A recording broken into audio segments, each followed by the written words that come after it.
Keep yourself in the loop of everything football on the Golden State Media Concepts Football Podcast. The latest news on and off the field, be it college football, Big Ten, SEC, Big 12, Pac-12, ACC to the NFL. We've got you covered. Listen to the Golden State Media Concepts Football Podcast.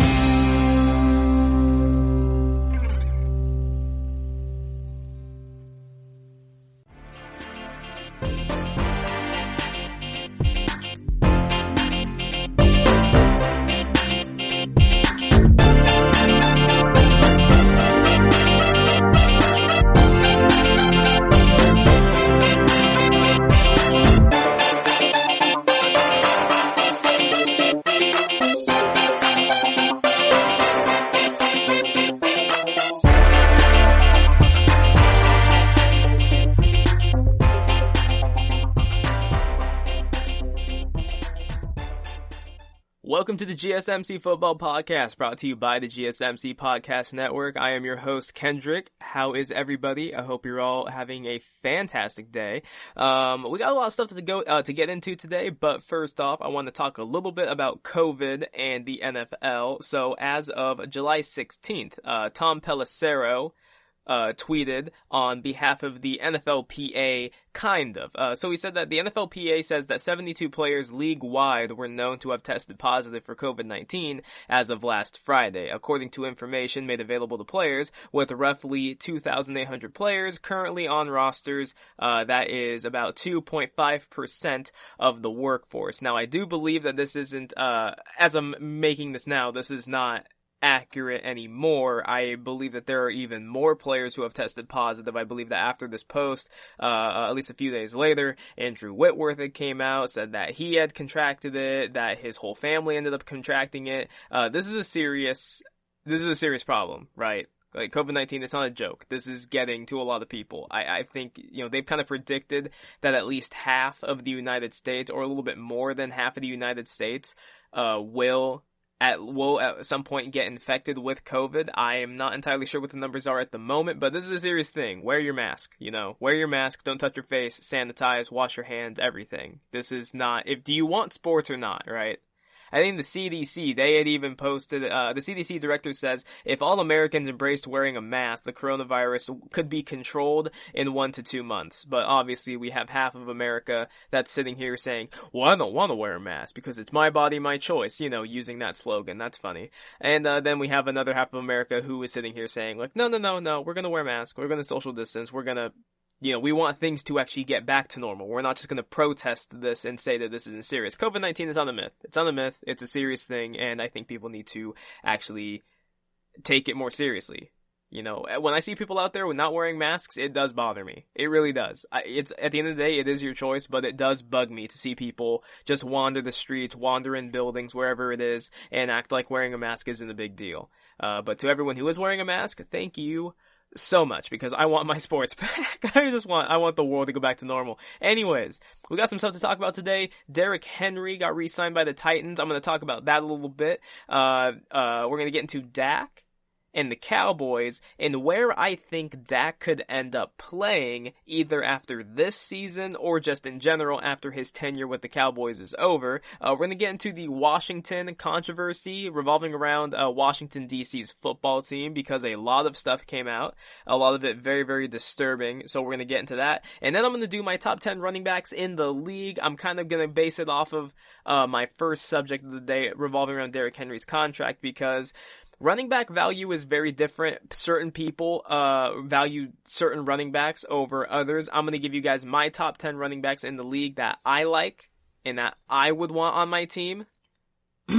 Because I'm not one of these people who thinks that just every single running back should be re-signed. I don't believe that every single running back that's up next to get paid should have a record-setting deal. I'm very, very curious to see how guys like Alvin Kamara go about his contract, because through 3 complete seasons, he is the only player in NFL history to have played 3 seasons, gone to 3 Pro Bowls, have 1,000 yards rushing, 2,000 yards rushing, and 2,000 yards receiving. He is a do-it-all back. But the name that you mainly hear is guys like Christian McCaffrey, Saquon Barkley. Alvin Kamara is just as valuable, if not maybe a little bit less, maybe a little bit more valuable than those guys, because he does everything for the Saints, right? Remember when he first came into the league? He came into the league with Mark Ingram and Adrian Peterson on the Saints.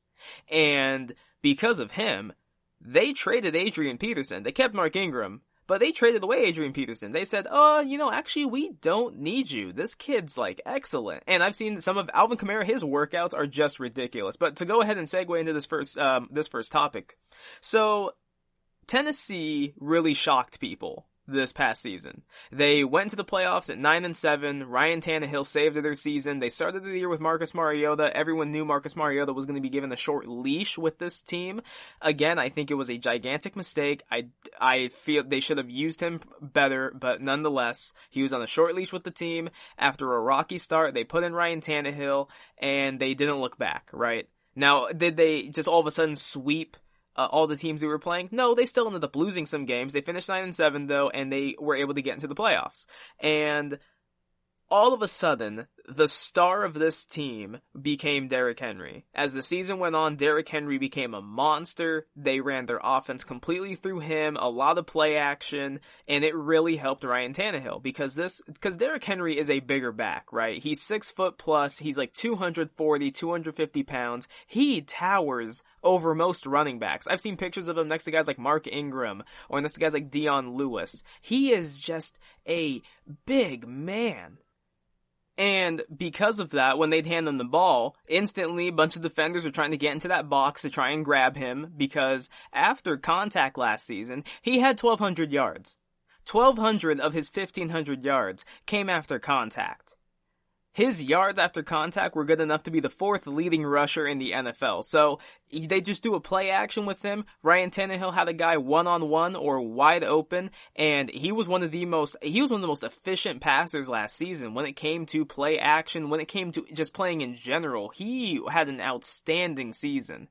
So they go ahead and they make it to the AFC Championship game where it seemed like maybe at the beginning they were going to be competitive with the Chiefs, but then of course the Chiefs did what the Chiefs did, and they just outscored them, and the Titans, they couldn't keep up.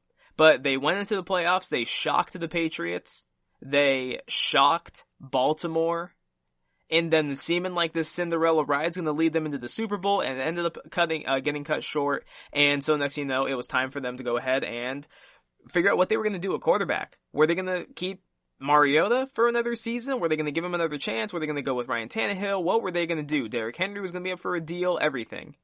And so right out the gate, they go ahead and they extend Ryan Tannehill to a 4-year, $100-some million contract, something like that.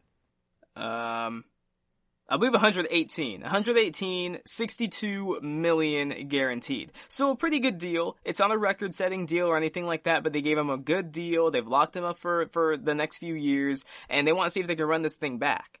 And that shocked a lot of people, because Ryan Tannehill in his career, let's go on, let's be fair to him. He's never been bad, right? I don't think Ryan Tannehill has ever necessarily been a bad quarterback. He just hasn't been that guy. He hasn't been that guy to lead Miami. Now, let's also be honest about Miami. Miami has not been the most properly run franchise. Basically, since they had Dan Marino, they have been searching for a quarterback. They had a chance to get Drew Brees. The doctors didn't pass him, and then he went on to New Orleans, and it's history, right? They completely regret doing that, which is part of the reason why they ended up drafting Tua. Part of the reason why people were thinking they could pass on Tua was because of his injury. They weren't sure about his injury. Maybe they'd go ahead and try and trade up to get Burrow. Maybe they would take Justin Herbert. Who knows? And they ended up taking Tua in large part because they don't want to pass up on this guy. They do not want to look down the road again in 5 years, 10 years, and look at Tua balling for another team completely healthy, and they had a perfect chance to get him, and they didn't. So Miami went ahead and they took the right guy. I firmly believe that they took the right guy in taking Tua. But nonetheless, Miami hasn't been a great place, but because of what they surrounded Ryan Tannehill with, he has his reputation. This was his outlier season. Cam Newton is a guy who had an outlier season, 2015. Every other season, one thing that Colin Cowherd, who I listen to a lot, one thing that he has said is when you're evaluating someone, take out their best year and take out their worst year. Every other year is who they are. All the other seasons together is what they are. So you take out Ryan Tannehill's best season, you take out his worst season, everything else is who he is. And who he is he's an average quarterback. So a lot of people sat back and they thought to themselves, he would be a perfect franchise tag candidate. But they gave him an extension. They ended up placing the franchise tag on Derrick Henry, and then they went ahead and they ended up reaching an extension with him. I think the only two players that ended up getting extended who had a franchise tag placed on them was Chris Jones and Derrick Henry. All the other players didn't reach it, and they ended up signing their franchise tag, except for Yannick Ngakoue, who was one of the pass rushers of the Jaguars, who desperately wants out of the team, and by all accounts, it seems like Jacksonville doesn't want to trade him, which I think is stupid. But, that's their prerogative.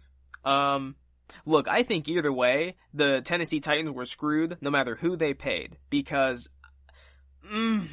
okay, I am not one of these people who think that running backs are just replaceable. I don't think that you can just replace a running back with anybody, right? I don't think that you can take anybody and put them in Carolina and that they can do what Christian McCaffrey's been doing. Hell no. I don't think you can do that with Alvin Kamara. I don't think you can do that with Saquon Barkley. There are very few running backs in the NFL who possess all of the talent that they do have. Right? You're taking these guys in the top 5 or in the top 2 or just a first round pick in general at running back. These guys have a lot more talent. But when it comes to just overall if they can just do the job of running back, a lot of these guys can do it. So I guess in the sense that you might not get a guy who's as explosive and as good a catcher as Christian McCaffrey and as good a runner at him, as him, but can you find a guy who can run as good as him? While they might have weaker hands, can they still run? Can they make guys miss like him? And you can get him $10 million cheaper? You might take it. Even though the game nowadays is running more towards the pass-catching running back, which is something that Derrick Henry is not. As I said, he had 1,200 yards after contact. This guy gets hit a lot, which means that his body is probably more prone to break down. He's not 30, he's still in his 20s, but we've seen what happens with these guys. These running backs who are not pass catchers, they open themselves up to a lot of punishment. DeMarco Murray, I think, is a great example of this. Dallas ran him into the ground, then didn't extend him, and he got paid by the Eagles, and he lasted 3 seasons in total after he got released from the Cowboys, and he retired. Because he just couldn't do it anymore. His body just broke down. And that's just kind of what happens to these guys. You have very, very few people are Frank Gore, very few people are Adrian Peterson. Now, Frank Gore at this point is kind of like a rotational back. He is not a bell cow anymore. Adrian Peterson has showed he can still be a bell cow. With Washington, he's just not the most efficient because he never really did get good at pass catching. But I went ahead and I took a look at at rushing offenses from last year because I wanted to see what exactly, how valuable is the run game, right? You have so many of these people who are talking about how invaluable running backs are. So I wanted to see what were the top 10 rushing teams. So going from number 1 down to 10, here were the top 10 rushing teams in the league. Baltimore, San Francisco, Tennessee, Seattle, Dallas, Minnesota, Indianapolis, Buffalo, Houston, and Arizona. Arizona kind of surprised me right there, but nonetheless, those are your top 10 teams. And I went ahead and I looked at, okay, which teams here are playoff teams? The Ravens, they made it. The 49ers made it. The Titans made it. The Seahawks. The Cowboys didn't. The Vikings did. The Colts, nope. Bills, yes. Texans, yes. Cardinals, no. So, what is that? 7 of the top 10 rushing teams made it into the playoffs. That would make you think it's very, very important to have a high-paid running back. It's very, very important to run the football. Well, yes and no. Let me put it to you like this. The top 5 paid running backs as of right now in the NFL on annual salary. Let's just go from 5 to 1. So it's Derrick Henry. His contract was not a record-setting deal. He's the 5th highest paid running back in annual salary. It's Derrick Henry, David Johnson. That's funny. Le'Veon Bell. That's also funny. And then Ezekiel Elliott and Christian McCaffrey. those 4 guys who are paid more than Derrick Henry, none of them were in the playoffs this year. None of them. If you actually go to the top 10 rushing teams, and let's just look at the leading rushers for these teams, right? The Ravens, who was it? Other than Lamar Jackson. I mean, Mark Ingram, and he's paid, I think, $8 million a year. But then after that, I mean, it's Gus Edwards, who is his backup, who gets a lot of carries as well, and he was a mid-round pick. You look at San Francisco, who is it? Raheem Mostert and Matt Breida and Tevin Coleman and Jerick McKinnon, who hasn't even seen the field. None of these guys are super high-paid dudes. Matt Breida was undrafted. I think Raheem Mostert, either he was undrafted or he was a late-round pick with the Titans. It was Derrick Henry. He was a second-round pick. The Seahawks, Chris Carson, 6th-round pick. They drafted Rashad Penny. That was a huge mistake because he can't beat him out. The Vikings, Dalvin Cook, Madison, those guys were mid-round picks. With the Bills, it was Singletary and Frank Gore. You know, no one super high paid there either. With the Texans, Carlos Hyde and Lamar Miller, and they had actually paid Lamar Miller because they got him in free agency. But, I mean, no super high drafted guys, no first-round picks there. This is just kind of how the running back market has been. The super high paid dudes, Todd Gurley making that kind of money, these guys, they don't get paid anymore. They don't get paid that kind. Or at least if they do, it's not like it's equating them going to the Super Bowl. Now here's the other thing, right? So I was looking at some tweets on the day that he was extended. I was going through Twitter a lot and I was trying to figure out what are some things people were saying about this. So one guy, who is an NFL reporter, he talked about, the amount of offense Derrick Henry accounted for. So Derrick Henry, during the regular season, accounted for 30% of the Titans' offense. In the playoffs, or heading into the AFC Championship game at least, Henry had accounted for 69% of the offensive production of this team. Can we be very clear? It's not like there's not an offensive line blocking. It's not like there aren't receivers and a tight end blocking. Okay? It's not just the running back. The surrounding pieces are very important, just like the scheme. The Jets, they don't have a good offensive line. They don't even seem to have a good scheme. Le'Veon Bell's numbers completely dipped. Arizona, with their offensive line, it was bad. It was terrible, one of the worst in the league. David Johnson's numbers completely fell off to the point where he fell out of the rotation of the running backs, and now he's with the Texans. We've seen this happen before. You can have a great running back, and then as soon as that offensive line goes to hell, they can't really work with it. Very few running backs have been able to work with really, really bad offensive lines. Saquon Barkley with the Giants currently is working with not a great offensive line, but he has still shown how good he is, which is why you would say he's one of the difference-making running backs that you might want to pay. The leader at Pro Football Focus, Sam Monson, he was asked if he was drafting a team, how would he draft position-wise after quarterback? Because, of course, you're going to draft the quarterback first. Here's how he ranked it. Wide receiver, cornerback, edge, D-line, O-line, safety, tight end, linebacker, running back is the last thing he would actually worry about drafting. Because it's easier to just find a guy who can do the running back job. Simple. Now, of course, there are people out there who try to pump up Derrick Henry. They're trying to build him up, as in why this is such a great deal. Did you know that Derrick Henry is the first player to increase his numbers 40% each year he's played? So, because here's the thing, right? He was drafted in 2016. He had 490 rushing yards his rookie year, because he wasn't the starter. His second year, he had 744. Again, he wasn't the starter. It was DeMarco Murray. 2018 was his first year as the starter. He had 1,000. 2019, again, he's the full starter, 1,500. Can we also just understand that it's not like that was the only thing that went up. His carries went up each of those years. Because first he was a backup, and then he became the starter. His numbers went up in general. It was not just, oh God, look at this guy. He's just destroying teams. Look at him. No, his numbers kept going up, right? You look at 2018, he had, 215 carries. Last year, he had 313. He had almost 100 more carries. In 2017, he had 176. His rookie year, he had 110. As the carries go up, you would assume the yards are going to go up. And he's averaged good yards for his career, 4.8.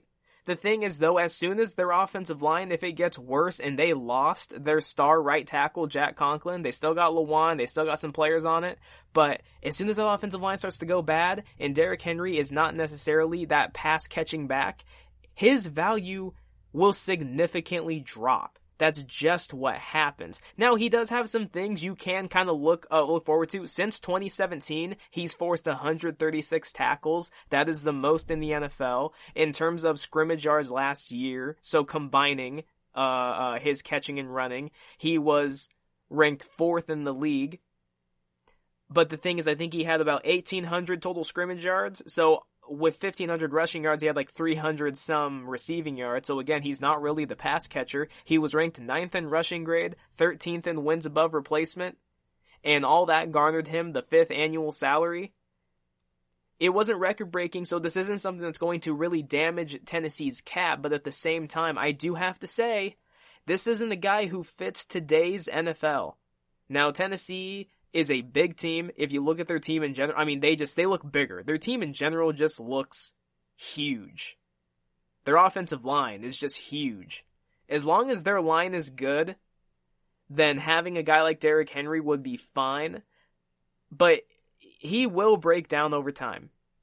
It's just what happens to these backs. They just start to break down. Right now, they've got a scheme that works. He's 26 years old. His last season, 300 carries. Are they going to give him another 300 carries? Are they going to try and split some of the time with him there? The Rams, they tried to split some time with Todd Gurley. They tried to not give him the full workload. You see how that worked. Todd Gurley didn't look the same, and the Rams offense in general just didn't look the same. You got to be careful when you pay these backs. Again, I am not the guy, and I don't want to be that guy who's sitting here saying you should never pay a running back, because I do believe these guys have value. But it's not just the running back. It is the offensive line.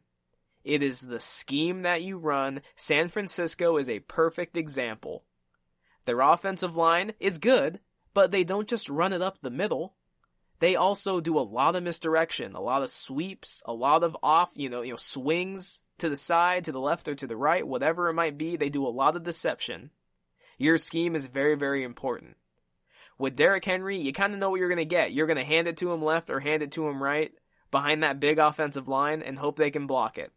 And that he can, run over a few guys, make a few guys miss, because he's shown he is more agile than I think people give him credit for. He's forced over 130 tackles since 2017, the most in the NFL. But the fact this guy had 1,200 yards after contact, and he finished the season with 1,540, he only had 300 or so yards not hitting, before he hit somebody. That doesn't bode well for the body. That's just my opinion, though. I don't know. I'm glad they didn't. I won't say I'm glad. I think it's smart that they didn't give him a record-breaking deal and they didn't give him like $20 million a year. I think that was good for them and smart of them to do. But the 5th annual, that's still a lot of money. So this could be something that they regret. I don't know if they will. Again, I think as long as they have a good offensive line, you can use a running back like this. But this isn't where the league is going. The league is not just what Jordan Howard with the Bears at one point. People thought Jordan Howard, he was a great, great running back. He's not a pass catcher. And what the Bears do, they moved off of him and they kept Tariq Cohen. And they drafted another guy, Montgomery, who is a guy who can do it all. The game is moving away from these running backs. I think there's still a place to have these kinds of running backs in the NFL, but being a top 5 paid dude, I'm just not sure. I'm just not entirely sure about that.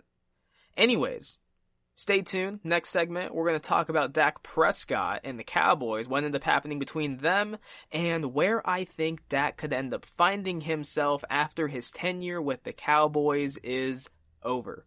That next. Are you looking for help for your fantasy football team? Check out the GSMC Fantasy Football Podcast. Get today's best advice on who to start, who to sit, even who you should draft. From sleeper picks to red hot lineups, they got it all covered for you. That's GSMCpodcast.com/fantasy-football-podcast. We'll cover traditional leagues, dynasty, PPR, even IDP leagues. When you need fantasy help, there's just one show to hit up. Don't forget to like them on Facebook and follow them on Twitter. Visit GSMCpodcast.com for more info.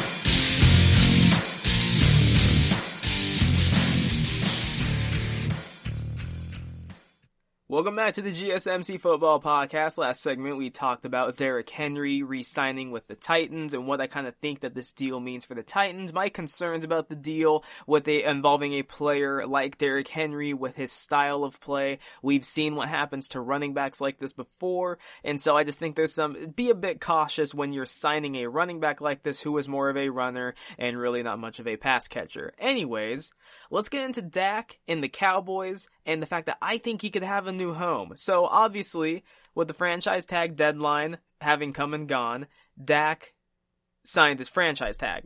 Apparently at the last minute, they were trying to look at a deal. The team and he ended up meeting, and they were trying to come up with some kind of a deal that would pay him like $36 million a year with $110 million guaranteed. And the thing is that they just simply ran out of time.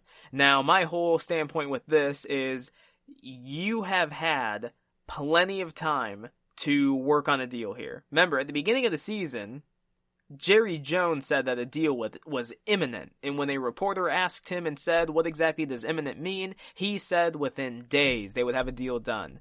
And it has now been close to a year since that statement was made, and no deal has been made.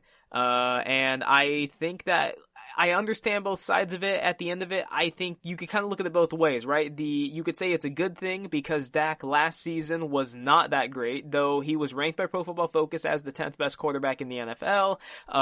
His season was just not that great. He didn't really beat winning teams. He was 0-4, I think, against top 10 defenses. He didn't beat a single top 10 defense. These are the kind of things that you need your quarterback to win, and he just simply didn't do it. So I understand why it is that they felt like maybe they wanted to franchise tag him. But then at the same time, I look at it from the other standpoint of this guy came in as a raw rookie, replaced Tony frickin' Romo, who is really like Jerry Jones' adopted son. With how much he absolutely loved Tony Romo. And, you know, speaking of, I remember in my last segment, I talked about undrafted running backs and how you can just kind of find these running backs in the late rounds and everything. Tony Romo was also undrafted. And I think after Kurt Warner, how many other undrafted quarterbacks have been as good as Tony Romo in their career? I think Tony Romo has, the fourth highest passer rating in NFL history? I mean, he was a baller. And so then, of course, you draft Dak Prescott. He's a fourth-round guy. He comes in, takes over, has the star on his helmet. The eyes all around America are on him because he is the new quarterback of Dallas. And what does he do? Leads them to a 13-3 record. And then it was 9-7, and then it was 10-6, and then you're to 8-8, and they franchise tagged him.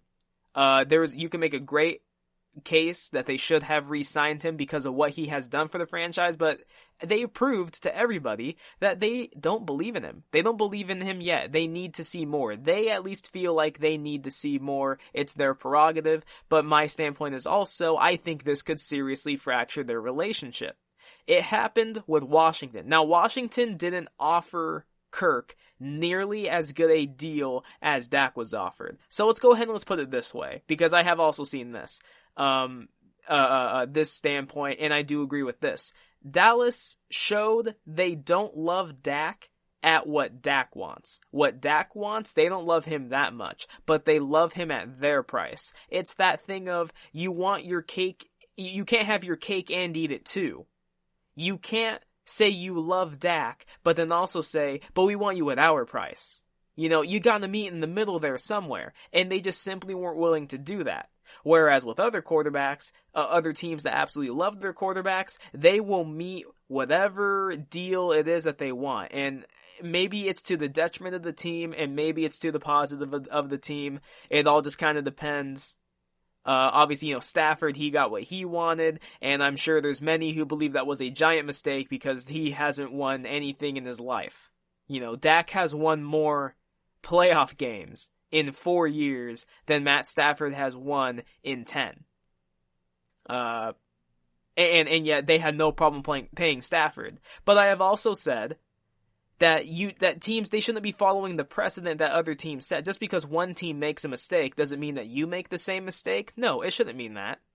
But I do believe that, so to get back to Kirk, again, while Washington did not offer Kirk nearly as good a deal as what Dallas offered Dak, and he turned it down, they ended up franchising Kirk, and he played really, really well that first year under the franchise tag, but they didn't make the playoffs. And so then they franchise tagged him again, gave him another $27 million or something like that, and kind of led him to the same record, didn't make the playoffs. And I think they were going to franchise tag him again, but then ultimately they decided not to. I think that there was some issue where it was brought up that they might try, the NFLPA might try and kind of file a grievance that they are not actually trying to even remotely re-sign Kirk. They're just kind of putting him in these 1 year situations, and it just wasn't fair to him.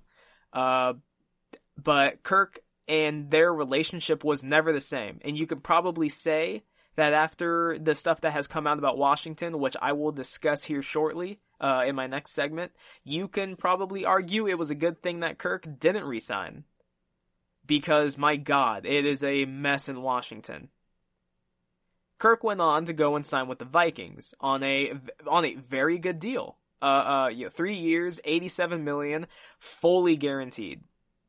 And the thing that people really popped at was the fact it was a fully guaranteed deal. Kirk got all $87 million of that, and then he re-upped again on like a 2 year, $66 million extension. Kirk and his agent, everyone needs to get Kirk Cousins' agent, because my God, has his agent done him wonders. Dak, he got himself a new agent too. He got himself a really good agent. But there's those who believe that the agent was completely overplaying the hand, saying, hey, look at what Dak's doing. Look at these numbers he's putting up. But against who? It always matters of against who, right? There's people who say that Baker Mayfield, yeah, sure, he had a good first season, but he also played like no good defenses. He didn't play anyone good. Who did he really beat? The Bengals and like the Jets. You know, who did he really beat? And I guess I understand that. And I would say there was a lot of merit to that argument, because it's true. He didn't beat like the Bears. He didn't beat against the good defenses you'd say that he faced, even though Hugh Jackson was his head coach for most of them, that he struggled. But nonetheless, I still think that once I saw him with a competent head coach and a competent play caller and everything, it seemed like everything was working. But so with back to Dak, his brother his older brother who took to Twitter and said something along the lines of, I don't have the tweet in front of me, but said something along the lines of, there's a reason why I never rooted for the Cowboys until they drafted my brother, and I'm not sure how much longer I'm going to be rooting for them. And there's a belief that when a family member of an athlete, especially a well-known athlete, comes out and says something on social media, says something publicly, it's because they have spoken to the player and they're kind of relaying information as if it's from their mouth, while it's really from the horse's mouth. It's really from the player's mouth. So there's people out here who are reading into this tweet from his brother saying, is Dak not planning on being in Dallas? And I would not be surprised. Because if you are Dak, if you have done everything that the Cowboys could have ever wanted you to do, took them to the playoffs 2 of his first 4 years. In his last season, in his 4th season, he put up his best statistical numbers, almost threw for 5,000 yards, threw for over 30 touchdowns, all the while being the 10th best quarterback in the NFL, being, I think, ranked number 2 by Pro Football Focus, number 2 or number 1 in wins above replacement, and then the fact you suffered 43 drops, which led the NFL. 43 drops. And you still threw almost 5,000 yards. You still put up the numbers that you did. I mean, that is ridiculous. But if you're Dak and you did all that, you backed up Jerry Jones when it came to the anthem. You never said that you'd kneel. You said you believed in putting a hand over your heart. You had his back. And he kind of repays you by saying he doesn't want to give you the 4-year deal that you want. He wants to give you this 5-year deal that is not what you want. That the fact that he won't meet you there, you'd probably be upset too. Be like, what more do I have to do? So I look at Dak and I think there could be this possibility. I think that either after this season or after the following season, I think Dak could be gone from the Cowboys. I think it could, there's a strong possibility it could be after this year. But I think that the Cowboys would have no problem maybe stomaching one more franchise tag, which I think would be, what is it? This year's is $31 million, I believe, for quarterbacks. And I think next year it's supposed to be like $38 million, something like that. I might have that math a bit wrong. But I think they could look to stomach it one more time. But I think there's a chance that they move on to him after this year. So let's just go ahead and put it this way. What teams are going to be looking for a quarterback or could be looking for a quarterback either this next offseason or the following season?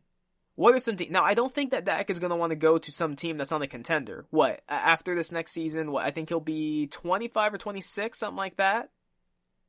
So, he'll be close to entering his prime and everything, but I think Dak is going to want to go to a winner. He's going to want to go to a team, or at least a team that has the pieces to win. And I think more importantly, the teams that are going to want to really make a run at him are teams that have the pieces to win. And I think that kind of leads me to 3 different teams off the top of my head. Off the top of my head, and I kind of did some looking, that I think could look to sign him. I mentioned 2 of them in my last podcast. I think the Patriots could look to get him. I think that the Colts could look to get him. And I think Buffalo could look to get him. And let me explain. So with the Patriots, my whole thing is that Dak is obviously, he's a mobile guy, but he's also just a good, efficient passer. He is a nose to the grindstone kind of guy. He's never had a misstep off the field or anything like that, I guess, until the report about there being a supposed party that he was in. But Bill Belichick and Dak Prescott, you just look at them from a personality standpoint, they could probably mesh really, really well. Now, would Bill actually want to pay a quarterback what Dak is looking for? Maybe not. But if Bill Belichick was to contact Dak or contact his agent and say, hey, we'd like you to play with us. We won't give you a record-setting deal, but we'll give you this, we'll give you 36 million and for 4 years or whatever, and we want you to play with us, the Patriots, a legendary franchise.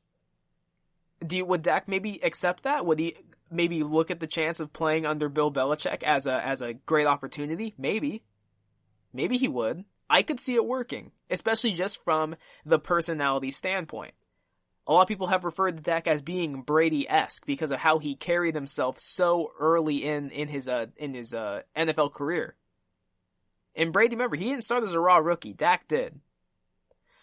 Even though Brady did accomplish more in his first few years as a starter than Dak did. But I think the Patriots could be a good landing spot. I say the Colts for this reason. I think that he could go with the Colts. And the reason why I think he'd go with the Colts is because after this season, they are going to have $40 million off their books once Phillip Rivers and Jacoby Brissett are gone.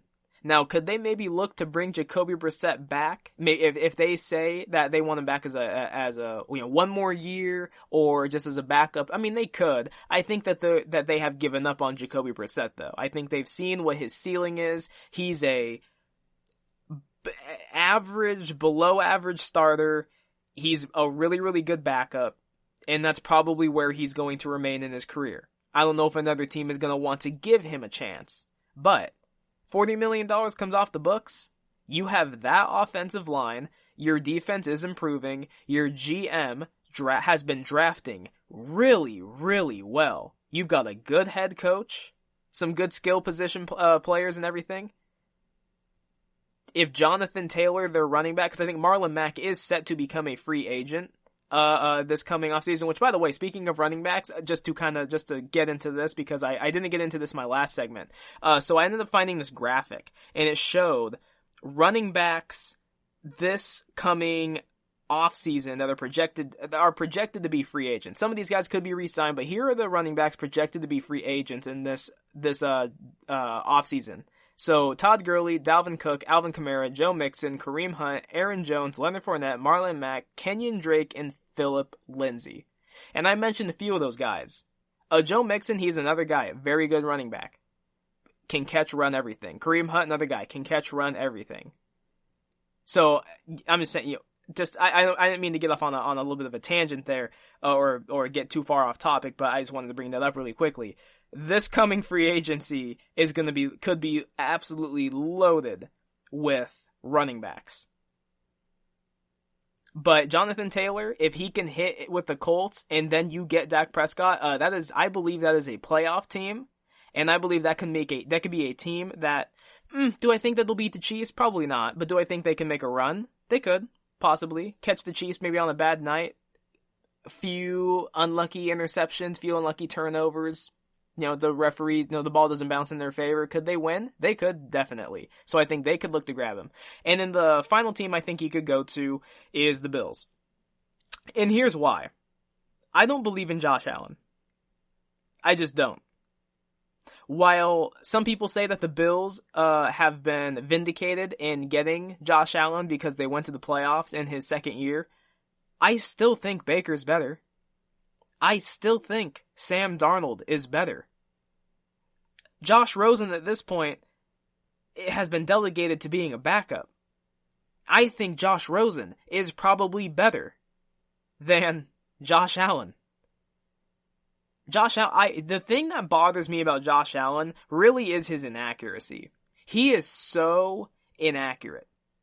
And Pro Football Focus ended up kind of proving this. They ended up posting a graphic, and it was a graphic of the most uncatchable pass rate in the NFL. They have their top 5 guys. So I'll go from 5 up to number 1. Case Keenum, Jacoby Brissett, Jameis Winston, Andy Dalton. Josh Allen leads the NFL in uncatchable passes. 27% of his passes are uncatchable. Did you guys also know that Josh Allen has the lowest check down rate in the NFL? The highest goes to Derek Carr. But the lowest check down rate in the NFL belongs to Josh Allen. So not only is he throwing almost 30% of his passes are inaccurate, but you also have the lowest check down rate. You know what quarterbacks who are inaccurate should do? Check down. Because it's the easiest ball to complete. Now, and here's the thing, right, is I have even said this myself. I've said that he's improved. He improved from his second year. There's no way he couldn't have improved from his second year. I was wrong. If you actually go and you look at his Pro Football Focus grade from his rookie year to his second year, his grade actually dropped. His grade dropped about a point. I mean, it's incredible. His team did better, but he actually technically played worse. Now, it was about the same, right? He was a 65 his rookie year, and he was a 64 his sophomore year. But the position that this team is in, they're in a position a lot like the 2017 Jaguars and like the 2018 Bears. The 2017 Jaguars, Saxonville, you remember them well. That team was quarterbacked by Blake Bortles, and everyone just saw there was this ceiling, but they had such a good defense that everyone just said, oh, well, all Blake has to do is not turn the ball over. All he has to do is just play competent. And they made it to the championship game and then ended up losing to the Patriots. You look at the Bears with Trubisky. A lot of people looked at that team and said, okay, well, Trubisky, he's playing better. He is playing better football. All he has to do is manage the game, don't turn the ball over, and that Bears defense is just demolishing people. They traded for Khalil Mack. It was playing out of the world. This team, it could really do some damage. And then they got bumped in the wild card. And then what'd they do the following season? Nothing. What did Jacksonville do the following season? Nothing. The Bills last season were the 2018 Bears, were the 2017 Jaguars. There's people who think that this year Denver is poised to make a run because their defense is so good, and Drew Lock, he's young, he's inexpensive. There's a chance that they could end up being the 2019 Bills. I think that the Bills have a chance. I think they have the best chance to win their division. Either, right before the Patriots, maybe right after the Patriots, who knows. If you want to give Bill Belichick the nod because he's Bill Belichick, then that's on you. But, I mean, you're telling me if Dak Prescott is a free agent, if he's a free agent, completely available, you're telling me that they wouldn't look to, trade Josh Allen in exchange for they could sign Dak Prescott? You're telling me they wouldn't look to maybe even just bring Dak in, have a quarterback battle between the two, which I don't even think they would. I think if they were going to go grab Dak Prescott, he's going to be their starter. But you're telling me that they couldn't get rid of Josh Allen and bring in Dak when Dak has never been as bad as Josh Allen is, and so far Josh Allen has not been nearly as good as Dak Prescott. Now, I'll give Josh Allen credit. He has a strong arm, and he's far more mobile than I think anyone ever thought he would be. Right? He has one of the highest I think he has the third highest scramble rate in the NFL. Even though he's big, he doesn't move like Lamar, but he's fast. He's a big kid, has no problem lowering his shoulder into some people. And he's been a touchdown machine on the ground. I think he had 10 plus rushing touchdowns last year.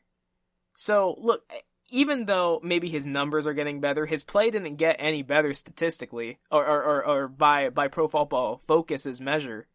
And this is that's a way you can't win like that. You can have maybe a good season like that, but man, I just don't know. I would not be surprised if the Bills after this season, let's say that they finish this season 6-10, 5-11, their defense still good, still has a lot of the pieces on it. You're telling me Dak Prescott's a free agent and the Bills wouldn't look to grab him? I'm not sure about that. I think there'd be a real possibility. And I think it'd actually be a really smart decision. Would Dak maybe want to go from Dallas to Buffalo? Would he want to do that big of a climate change? Maybe not.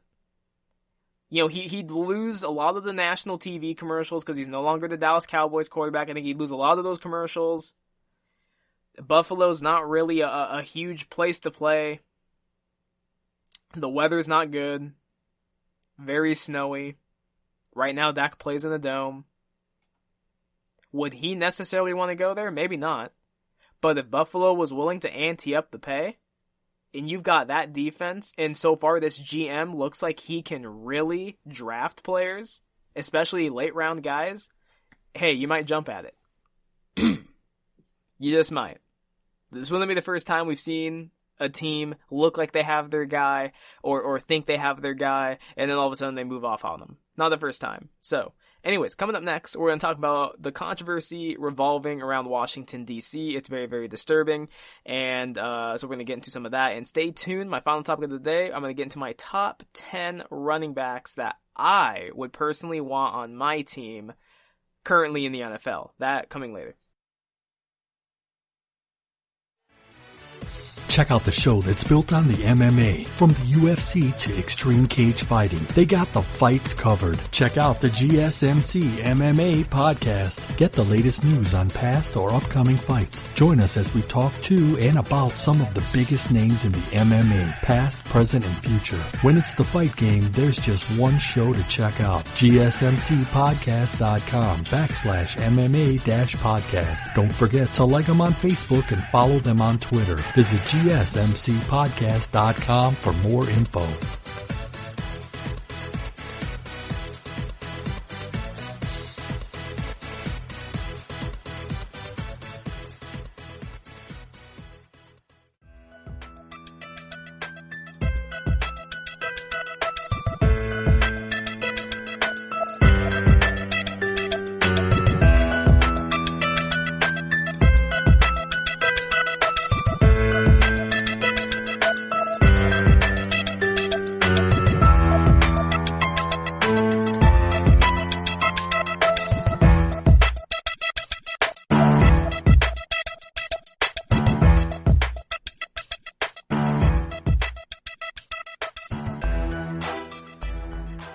Welcome back to the GSMC Football Podcast.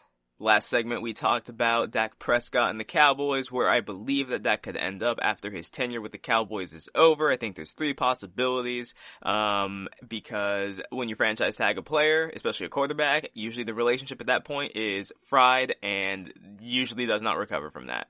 I.e. Kirk Cousins and Washington. Anyways, before we get into Washington, speaking of Washington football, before we get into the misconduct and the very, very disturbing reports coming out of the D.C. area, over the weekend on Sunday, multiple NFL players, you could basically say every prominent NFL player in the league, from Russell Wilson, Myles Garrett, Derek Carr, Drew Brees, Byron Jones, so on and so forth, a lot of these big-name NFL players, all basically posted at the same time, at least throughout the day, with the hashtag We Want to Play, and everyone voicing their concerns over the NFL and their lack of following the medical advice from their own doctors, from the CDC, from WHO, the fact that the NFL is trying so hard to get a league season in that they're essentially cutting corners. So, from Drew Brees posting what he posted, from Russell Wilson, posting that his wife is pregnant and he wants to play, but he wants the NFL to follow the rules. Anthony Barr, linebacker for the Vikings, saying he wants to play. He knows the fans want to watch football. Myles Garrett saying we want to play. Bruce Irvin, Micah Hyde, Bobby Wagner, every player coming out and speaking out against the NFL because they just don't feel like the NFL is taking COVID seriously enough.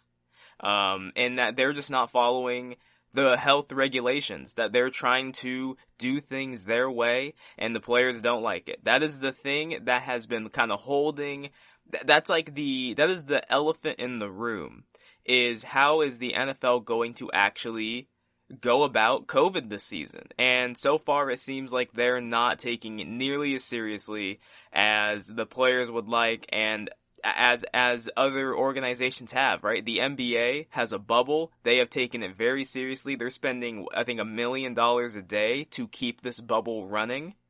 And they're doing it as of right now. As soon as players got there, it's $1 million a day. So even when they're not playing sports, $1 million a day for the testing, quarantine, food, chefs, everything. So the NFL, they have a lot of work to do. They really do. But anyways, so to get into some Washington football here, over the weekend, I believe over the weekend on Saturday or Friday, one of the two, a bunch of reports started to come out. It was late at night, and I saw a bunch of tweets starting to come out about how there is something that's going to drop coming out of Washington on the Washington Post, and it was going to be huge. A lot of people saying that they thought that Dan Snyder was going to have to sell the team. So, we all patiently waited and waited, trying to see what was going on, and then Friday, all of a sudden, the news drops that 15 women have come out and have accused not Dan Snyder and not anyone, I guess, necessarily super, like not the owner of the team, but has accused Washington of fostering a culture that is a lot of sexual misconduct, a lot of harassment, and that it was all under Dan Snyder's watch. So, I went ahead and I started reading a bit of the article, and I was trying to take some important pieces from it. So here's a more shortened version of the article, but I do have some bits of the article I do want to read. So essentially, according to insiders and anonymous Washington Post employees, this article has alleged that Dan Snyder abused drugs and alcohols, that he paid off refs, that some refs have made $2 million off him, and that Snyder is not the only owner who has done it. That Snyder and former Washington coach Jay Gruden pimped out their cheerleaders to season ticket holders while holding their passports from them in foreign countries. That Jay Gruden and Washington running back Capri Bibbs were sleeping with the same woman. When Jay found out, he got petty, benched Bibbs, and then during that game, when Bibbs was benched, Bibbs' replacement missed a block that resulted in Alex Smith breaking his leg. And Alex Smith, as many know, he has not played football since then. And the scary thing about that leg break too, to kind of go off on a bit of a tangent here, the scary thing about that leg break was the fact that they were facing the same team. The score, it was the same kind of injuries as Joe Theismann. They were facing the same team. It involved the same two teams. The score was the same. The leg break was the same. Joe Theismann never played again, and it seems like Alex Smith is not going to play again, ever again. Snyder and Gruden would hold sex parties with rampant drug usage and some sexual assaults. That Snyder held nude photo shoots with some of the Washington cheerleaders, and that some lawyers are already involved and they're possibly getting the FBI into it.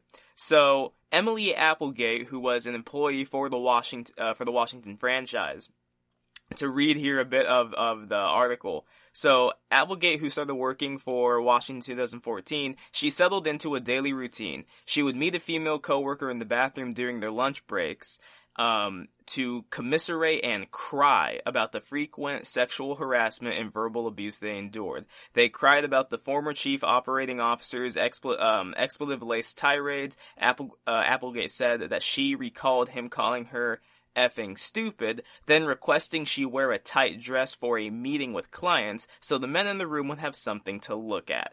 They cried about a wealthy suit holder who grabbed her friend's backside during a game, Applegate said, and the indifference the team's top sales executive displayed when she complained. But most of all, Applegate said they cried about the realization their dream job of working in the NFL came with what they characterized as relentless sexual harassment and verbal abuse that was ignored, and in some cases condoned, by top team executives. And it's not just her. This is 15 former Washington employees who told the Washington Post that they were sexually harassed during their time in the club. The other 14 women, though, spoke in anonymity because they're afraid of what could end up happening. Some of them had signed non-disclosure agreements with the team that threaten legal retribution if they speak negatively about the club. The team had declined a request from the Post to release the former employees from these agreements, so obviously they're trying to keep it under wraps. And the thing is that multiple employees actually had quit. I think if you go over the last 2 years with Washington, I believe 40-odd employees have quit. Not been fired, but have quit. And they haven't been leaving happy. There's been a lot of complaints about what happened in Washington. In fact, there was a post from DJ Swearinger, who was a safety with Washington, he posted something that I think is incredible. So he posted some texts that he had with Jay Gruden. Jay Gruden randomly texted him and said, "Wanna play? Let's effing play." He said, "Who's this?" Because at this point, they didn't have each other's number. Jay said, "Call me back." And he said, "I don't know who this is." Jay Gruden, I'm waiting. Swearinger then said, "You can face me man-to-man tomorrow or tonight if you'd like. And what do you mean wanna play?" And Jay said, "Where you wanna meet? We can meet tonight or tomorrow." And so he told him, "Let cooler heads prevail tomorrow at 10 a.m. And Jay Gruden just said, "Done." There had been multiple complaints about Jay Gruden, about the team quitting on him, about him not really being a leader in the locker room, that he does have a bit more of a snarky side, that he's not some great guy that, like, he kind of portrays to the media and everything. And I think that that's just an example, that proves it. The allegations raised by Applegate and others running from 2006 to 2019 span most of Snyder's tenure as owner and fall into two categories: unwelcome overtures or comments of sexual nature, and exhortations to wear revealing clothing and flirt with clients to close sales deals. Among the men accused of harassment and verbal abuse are 3 former members of Snyder's inner circle and 2 longtime members of the personnel department. So, I guess it is important to say this. None of the women accused Snyder or the former longtime president Bruce Allen of any appropriate behavior with women, but they do believe that the men were aware of the behavior that was going on in the franchise, and that they just simply didn't do anything about it. Applegate said that her time working with the franchise was the most miserable experience of her life, but that she tolerated it, and that the other women tolerated it because they knew that there were like 1,000 other people who would jump at the opportunity to have their jobs, and that could probably get their jobs if they got fired. So they dealt with it. And you hear this in other businesses too, right? Hollywood. Just think about Harvey Weinstein.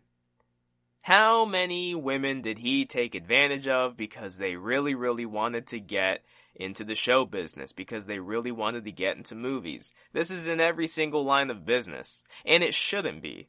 No woman should ever be put in a situation like that. No woman should ever have to feel like they just need to accept how they're treated in order to get ahead. And then as for the men, they just shouldn't do those things. Now, look, especially in the workplace, I mean, things are just different, right? If you're gonna say things on the outside, if you're just hanging with your boys and you're gonna say just little random comments as you two are joking around, or as the group is joking around on the outside, I mean, that's one thing. But to go into the workplace and to go out of your way to make the women uncomfortable by bringing your boy talk to them, by telling them, why don't you wear a little something, a little bit more revealing? Why don't you wear something a bit tighter? Why don't you go flirt with them, huh? Why don't you give them something to look at? To say something like that is just totally inappropriate. It is so uncalled for. And it's just wrong. And like to these guys, I would say, do you have children? Do you have a daughter? What if somebody was saying that to your daughter at work? How would you feel? Are you going to sit there and say, well, I do it at my work, so hey, it's whatever. It's just what comes with the business. Or would you be pissed? Again, what I'm saying is, if you're doing it on the outside of work, if you're just talking some crap with your boys, and you're just going, oh man, yeah, no, she's a beautiful person. Like, oh god, if you're just talking like that with your boys, that's one thing. Is it right? Maybe not necessarily. It's still pretty rude. You could say it's trashy. But is that different than literally going into work and making your coworkers uncomfortable because now you're saying the stuff that's going on in your mind to them? Yes. It's so uncalled for. And I have seen a lot of people who have been kind of calling for Dan Snyder to sell the team. I do believe that Dan Snyder, he ended up releasing a statement. I'll see if I can find it here real quick. Okay, so there was a statement from Dan Snyder. I think there were two individual statements. So yeah, this one. The behavior described in yesterday's Washington Post article has no place in our franchise or society. This story has strengthened my commitment to setting a new culture and standard for our team, a process that began with the hiring of Coach Rivera earlier this year. Beth Wilkinson and her firm are empowered to do a full, unbiased investigation and make any and all requisite recommendations. Upon completion of her work, we will institute new policies and procedures and strengthen our human resources infrastructure to not only avoid these issues in the future, but most importantly, create a team culture that is respectful and inclusive of all. Then another post came out from the actual Snyder family itself. It said, "We are sad and disappointed, as you all are, after reading the story in the Washington Post yesterday. On behalf of the organization, we want to apologize to each of you and everyone affected by this situation. The actions in this story have no place in our franchise or society. As you may be aware, when the past issues outlined in the article were initially brought to our attention, they were addressed at the time. However, some of these issues were brought forth only in the last few days and have subsequently made changes, and addressed them as well. Clearly, there is work to be done to build a better organizational culture. We need to get better, and the time is now. To create the culture we all want, we need your help. We want you to be a part of this process. As we go forward, we will hear more from our leadership team in the near future about this action plan. In closing, we want to thank you for everything you do for this organization. This off-season has been trying and difficult, and your work and commitment means everything. We are committed to ensuring this organization is one that promises a high standard of personal conduct while also representing the values of inclusiveness, respect, and diversity. Sincerely, Dan and Tanya." So, I mean, really, you talk about a fall from grace. This team is one of the storied franchises in the NFL. And at one point in time, it was one of the most respected franchises in the league. Remember, there was a point in time, this was before my time, but there was a point in time where it was impossible to buy a ticket to a Washington game. It was impossible because they were just always sold out. People loved the team. And as of in recent memory, this team is nothing. And under Snyder's tenure, it has been, almost less than nothing. And now you have all these allegations coming out against it. You have the fact that they refused to change their name for so long, and now. One thing I have said is that 2020 had a rocky start for the ages, but I believe it's going to have a beautiful end.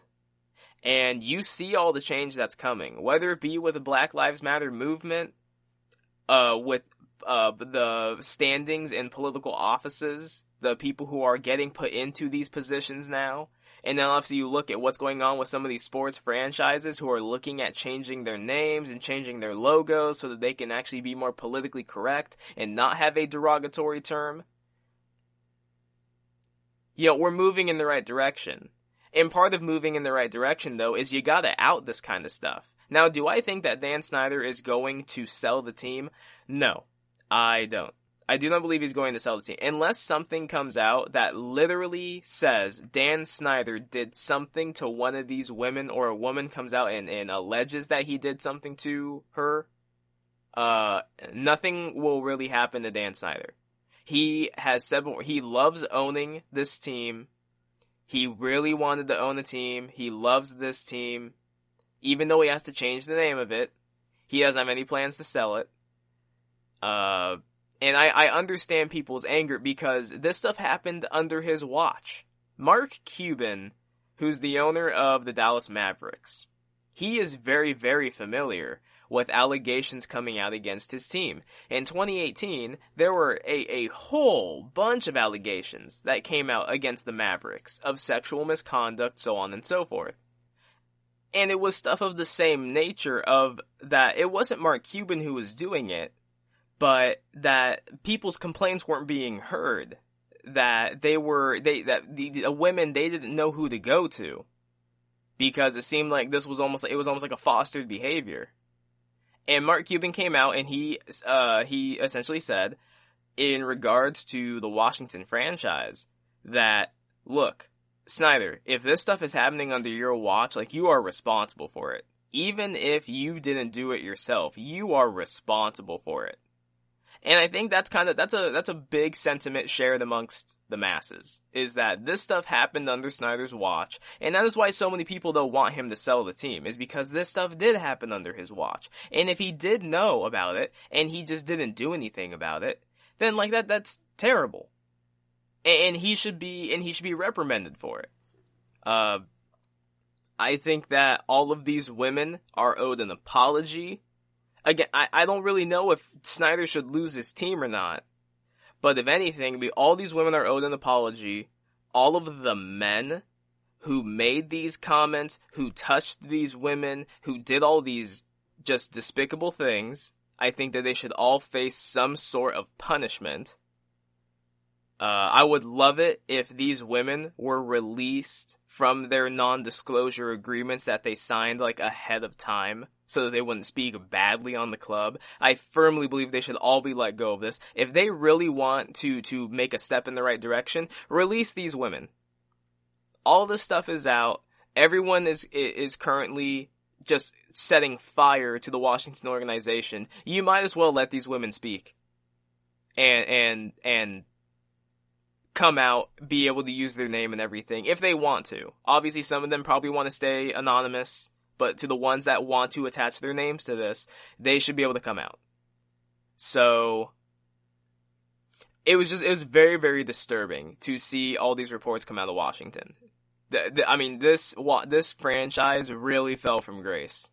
It's been a long time. It's been falling for a long time, and for this franchise is like rock bottom. Not only are they changing their name and changing their logo, but now, I mean, they're going through a whole freaking culture shift. And I feel bad for Ron Rivera, their new head coach. This guy is such a nice, classy man, and so respectful, just always says the right thing. And he is being just thrust into this mess. I mean, really, he's just being completely thrown into this mess. And he's the head coach who kind of has to bear it all. And he's the adult in the room at the moment. He's the one who's coming out and saying all the right things. Saying that, he knows, and he's seen the post, and he thinks it's just disturbing as hell, but he wants to change this team. He wants to change the culture. That he has daughters himself, and he doesn't think this is acceptable in any walk of life. I feel bad for him. He should not have to deal with this, but it's the kind of man he is. He's a strong voice, a respectable voice, and I really do hope that he can work with all this chaos that's going on. I hope he works well with this. Anyways, coming up, final topic of the day. My top 10 running backs in the NFL that I would want on my team. That coming up next. Check out the show built around the women of MMA. From the UFC to the extreme cage fighting, we got the fights covered. Listen. It's the Golden State Media Concepts Women's MMA Podcast. The latest news of upcoming fights, discussions of previous matches. Join us as we talk to and about the biggest names in women's mixed martial arts, past, present, and future. When it's the women's fight game, you know where to listen to. The Golden State Media Concepts Women's MMA Podcast.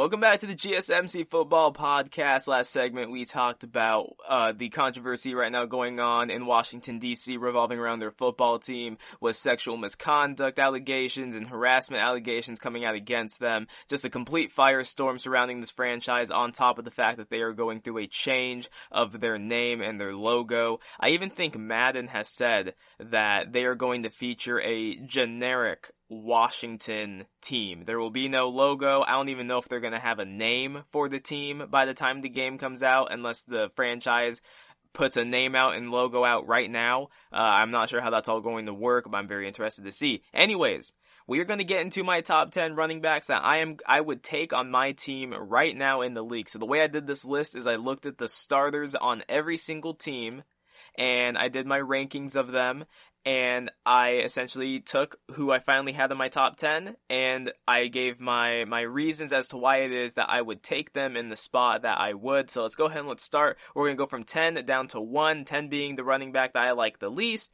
down to number 1, the guy that I like the most. So at number 10, I have Raheem Mostert.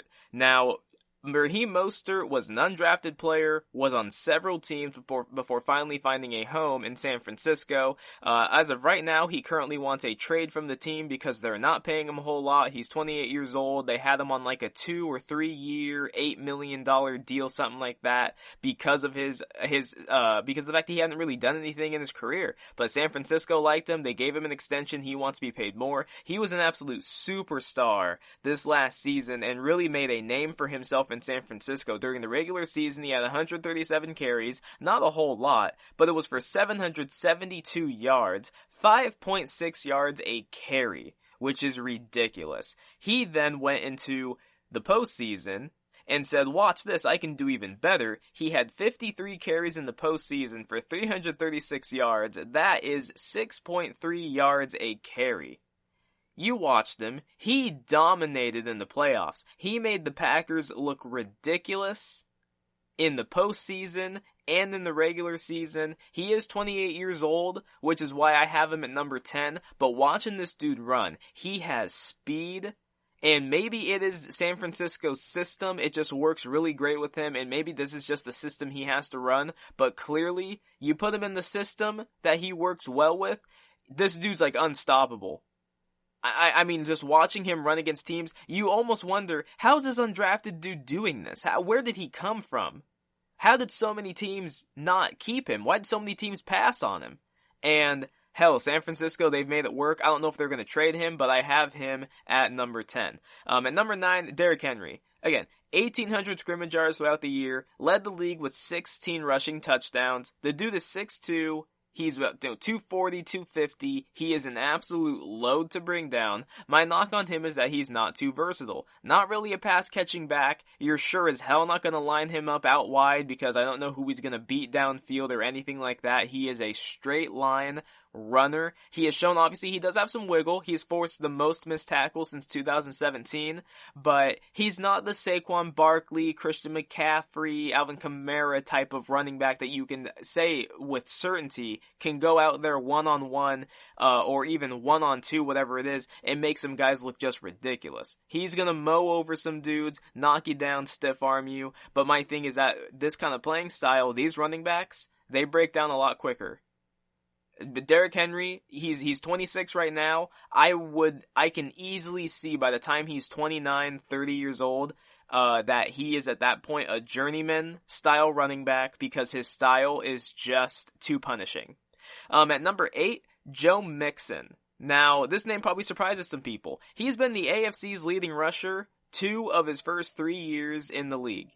And that is while playing behind one of the worst offensive lines in the league. There's just no doubt about that. They lost Andrew Whitworth. They had lost one of their, who was it? They lost Zeitler to the Browns, and obviously now to the Giants. They've lost so many offensive linemen. They've had a lot of busts on the offensive line, and yet he has still managed to be the AFC's leading rusher 2 consecutive years. Now, he has the off-the-field issue, the fact that a few years ago, he punched a woman in the face. When she was getting in his face, he decked her, I think broke her jaw, knocked out some teeth.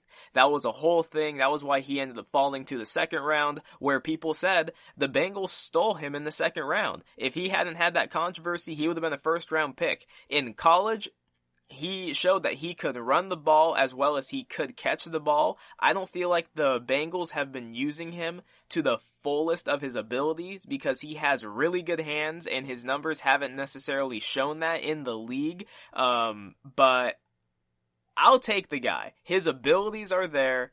So far, since he's been in the NFL, he's been a model citizen. So he has obviously grown from his off-the-field transgressions. And again, he's doing all this behind a terrible offensive line. The Colts have what's ranked as either the first or second best offensive line in the NFL. Not even their running backs can lead the AFC in rushing. But yet Joe Mixon does with the Bengals. So I will take Joe Mixon at number 8.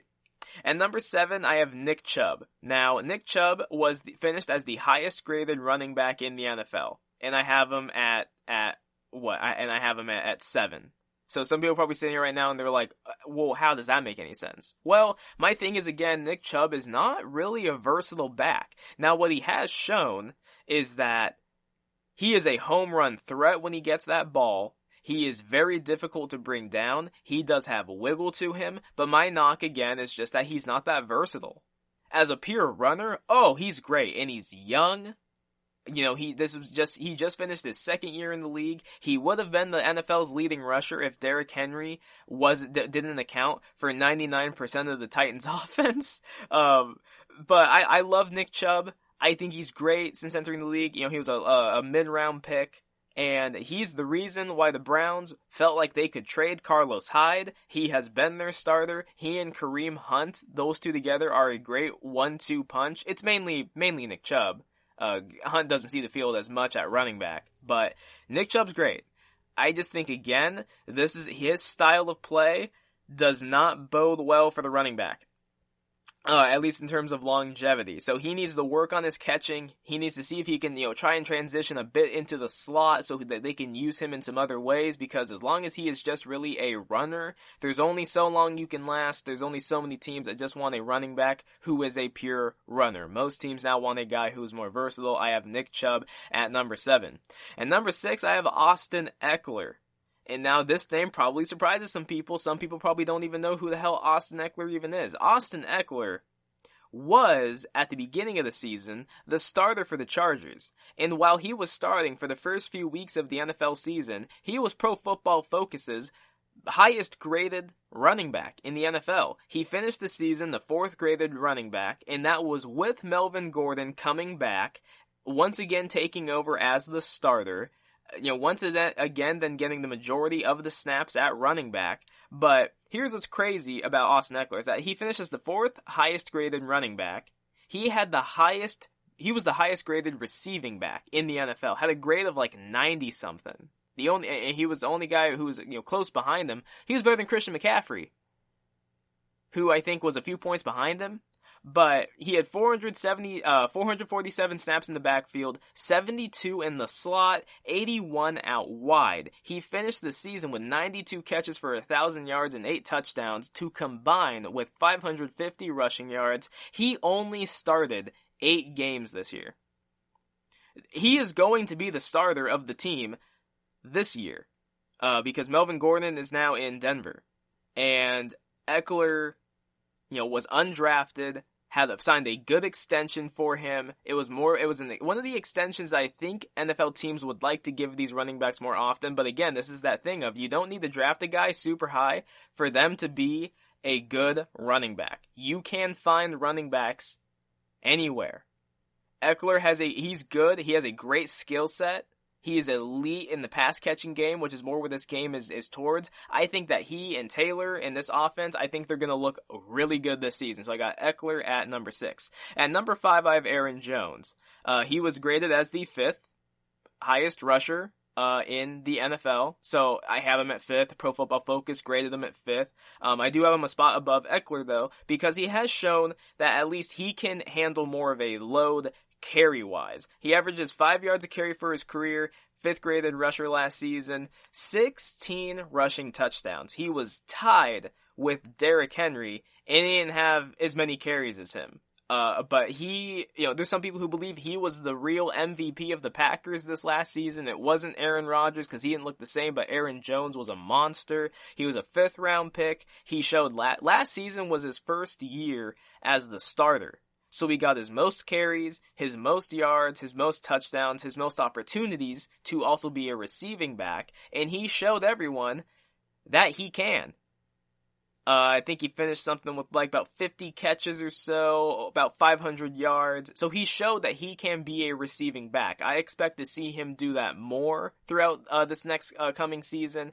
I expect to see him grow on this last season, and he's one of these guys who could end up being a free agent this coming off season. And I think a team will jump at him. Maybe not to give him record-breaking money, but I think a team will definitely offer him a contract because he does fit what the NFL is at this point in time. So I got Aaron Jones at number 5. At number 4, I have Ezekiel Elliott. Now, it is known Ezekiel Elliott, his yards per game rushing-wise have gone down every single year of his career. I struggle to put any credence to that because in the second year he was dealing with the suspensions and everything, so on and so forth. But this last year, he had 12 rushing touchdowns, which was the second most of his career. He has shown over the last 2 seasons, something he didn't show in his first 2 seasons, but over the last 2 seasons, he's shown he can be a receiving back. He had his most catches and yards in his 3rd year. This last year had his 2nd highest catches and yards. So he has shown he is not just a runner. The dude's only 24 years old. So he still has a lot of time to play. You would believe that maybe while he might not ever be as good as he was his rookie year, he won't ever be that fresh again. He is still young and still has time to play. I do not believe that the tread is so far off the tires like some people have tried to make it out to be. But look, the thing is that his carries have also been going down every year as well because his catches are going up more or they're just throwing with Dak Prescott more. So I think that this whole thing about, his numbers are going down so drastically. Well, look, when Dak's yards keep going up, when his pass attempts keep going up, when you're throwing the ball to Zeke more and more, his numbers are going to go down in some certain category. It is absurd for you to think that you can throw the ball 500, 600 times a season and run the ball 330 times a season. It just doesn't happen. It's just not going to work that way. I think that Zeke is still great. I think he has a lot of tread left on the tires. He has shown he can be a pass catching back. I wouldn't say he's elite at it, but he is good. He's very passable at it. And so I would take Zeke at number 4. At number 3, I have Saquon Barkley. Now this last season was not that great. He fell off from his rookie year. His rookie year, he was the 3rd graded running back. He fell down to 22nd last season. But if you go, and he battled some injuries last year, obviously dealing with a rookie quarterback in Daniel Jones. If you just go to when he played though with Eli Manning, he had 100 catches as a rookie. He had 52 last season. So they didn't throw it to him nearly as much. He didn't have as many rushing attempts, didn't have as many rushing yards, everything like that. So his grade did fall down. He did deal with some injuries. So I will go ahead and give him that excuse. He did miss the 3 games, but his skill is clearly there. This guy coming out of college was looked at as he is a home run threat of a running back. This is a guy who could be like a Christian McCaffrey type, like an Alvin Kamara type, like a Barry Sanders, even like a bigger Barry Sanders. And he came into the league his rookie year and showed exactly that and was an absolute superstar. He can make you miss. He's a home run threat. He might get you 3 yards here, then 4 yards there, and then a yard there, and then he'll hit his head on the goalpost for 72. He has shown he is a great pass catching back. He fits what the game is today. He is strong. He is young. He's 23 years old. What was he? The number 2 overall pick? So maybe you can debate whether or not that was a good decision by the Giants, that they take him that high. But nonetheless, the skill is there. He's a good player. I will give him the excuse for this last season because he's dealing with some new pieces and everything, with an influx at quarterback and everything. But this season, it's going to be all Daniel Jones. They've had some time to work together. He has some time to get healthy. We'll see what this next season brings for Saquon. At number 2, I have Alvin Kamara. I love Alvin Kamara. 3 years in the league, 3 Pro Bowls, 2,000 yards receiving and rushing. He is the only player in NFL history to do so. He's 24 years old. In 3 years, he has 38 touchdowns total. His last year, though, was his worst graded year. His rookie year, he was graded as the highest. He had the highest grade among all running backs. His second year, he was graded as the 4th best running back. Last year, he was graded as the 32nd. He dealt with some more injuries. I think last year was the first year in which he really dealt with any injuries. So some of his numbers did go down. But here's what's crazy about Alvin Kamara. He is the king of consistency. Because in his first 3 years also, he has had 81 catches every single year.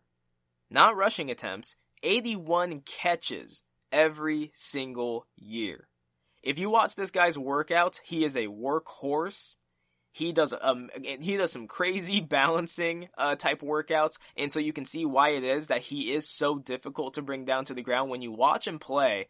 I mean, he's a smaller back, but yet he is so difficult to bring down. He has such good balance, and you can see it in his workouts why he does.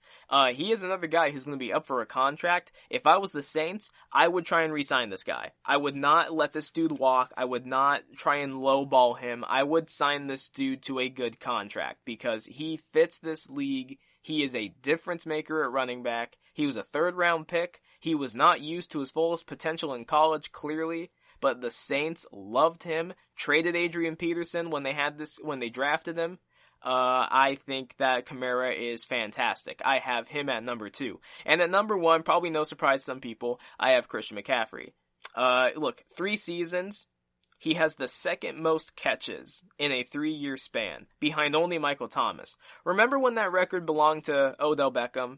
Remember when he was, fighting with Jarvis Landry for that record? And then all of a sudden Michael Thomas came in and he broke that record.